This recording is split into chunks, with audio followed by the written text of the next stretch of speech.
बना देता हूँ। एक सवाल था जो मैं आपसे पहले पूछना चाहता था, लेकिन वो पूछते पूछते अब आखिर में आ गया कि जब मैं आया तो आप जिम में व्यस्त थे। आप इतने व्यस्त रहते हैं अपनी पूरी ज़िंदगी में, इतना काम आपके पास है, लोगों से मिलना होता है, आप कैसे समय निकाल पाते हैं जिम में? और ये जिम आपका मोटिवेशन कैसा है? क्योंकि अक्सर लोग मुझे से लोग जिम शुरू करते हैं और 2 दिन में छोड़ देते हैं, तो ये जिम के अंदर मोटिवेशन कैसे आता है? निगम जी, इस प्रश्न को मैं पूरा करता हूँ। अच्छा प्रश्न है आपका, और ये प्रश्न हो सकता है वायरल भी हो जाए आज लोगों को, क्योंकि इस मैसेज की जरूरत है। जिंदगी में जिम ने लोगों को 4 चीजों की जरूरत है, और मैं 4 चीजों पे ध्यान देता हूं। ठीक है, तैयार?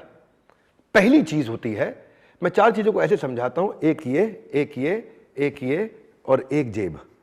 ये 4 चीजें। ठीक है, जेब मतलब पैसा कमाना नहीं रुकना चाहिए, आपको पैसा कमाने की आदत पड़नी चाहिए कि आप ढंग से अच्छा पैसा कमाओ, ताकि बाकी सबकी आप मदद कर पाओ, सेवा कर पाओ, उसको इकोनॉमिक एक्टिविटीज में, उसको सबके इकोसिस्टम में मदद करो। तो पैसा आपको कमाना आना चाहिए, रेगुलर कमाना चाहिए, बढ़ बढ़ के कमाना चाहिए। पहला चीज, तो मैं उसमें समय लगाता हूं। दूसरा, इस पे समय लगाता हूं, रोज सीखना, रोज अपने आप को लर्निंग कराना, रोज सीखना, रोज लर्निंग कराना, रोज सीखना, रोज लर्निंग कराना। क्योंकि भाई साहब, अनपढ़ वो नहीं जो पढ़ नहीं पाते, अनपढ़ वो हैं जो सीखना नहीं चाहते। इसलिए सीखना बहुत जरूरी है। अगर ऐसे ही पढ़े रहोगे तो आगे चल के बहुत पड़ेगी, तो इसलिए पढ़ते रहो, बहुत अच्छा है। तो ये हो गया दूसरा। एक जेब बताया, एक दिमाग बताया। अब आते हैं आपको तीसरा, वो है आपका दिल।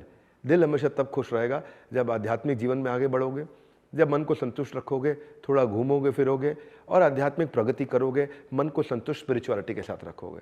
और चौथा है आपकी हेल्थ, वो आपका फिजिकल है ना। तो मैं जिम में रोज समय लगाता हूँ, जिम में लगाता हूँ, इधर फुटबॉल कोर्ट है उसमें लगाता हूँ, बैडमिंटन कोर्ट में लगाता हूँ। 1.5 घंटे से 2 घंटे का मेरा फिजिकल एक्टिविटी रोज रहता है। ये चारों पे समय लगाता हूँ। जो इंसान इन चारों पे समय लगाता है उसको कौन हराएगा? वो जिंदगी में रोज प्रगति करेगा, आनंद लेगा, उसका आनंद कभी रुक नहीं सकता है। ये 4 चीजों पर अपने आप को नंबर दे दीजिएगा, अपने आप को स्कोर दे दीजिएगा। चारों में 10 में से स्कोर दीजिए। हेल्थ में कितना काम कर रहे हैं, स्पिरिचुअल लाइफ में कितना काम कर रहे हैं, लर्निंग पे कितना काम कर रहे हैं, फाइनेंशियल लाइफ पे कितना काम कर रहे हैं। बस ये 4 में 40 में से जब अपने आप को 35 के ऊपर देखेंगे टोटल, तो आप समझ लीजिए जीवन ठीक है। नहीं तो जिस एरिया में गड़बड़ है उसको ठीक करना शुरू कर दीजिए।